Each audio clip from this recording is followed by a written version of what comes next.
Għaliex kull sekonda tot kull darba li nisimgħu jew naraw ambulanzi, is-sewwieqa Maltin jitfgħu fil-ġenb ħalli din tgħaddi bla xkil. Din hija x-xena li normalment nistennew li niltaqgħu magħha fit-toroq Maltin.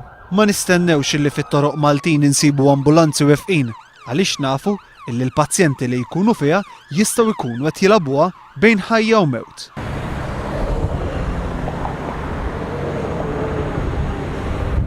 Ma nistennewx li niltaqgħu ma' xi xena bħal din li ltaqa' magħha One News fil-jiem illi għaddew. Ambulanza wieqfa illi kienet fi triqita lejn l-isptar.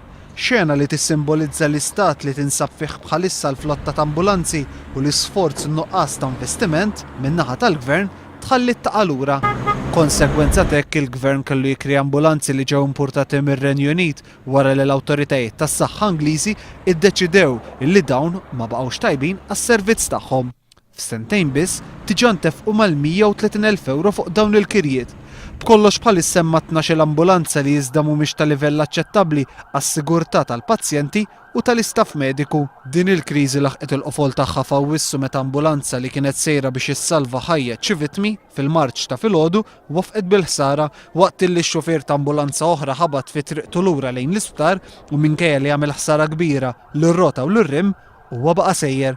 Il-Ministru Joe Cassar iżda jgħid li l-ambulanzi huma tajbin għaliex kontu għaddew kemm il-VRT huma konformi mar-regoli Ewropej.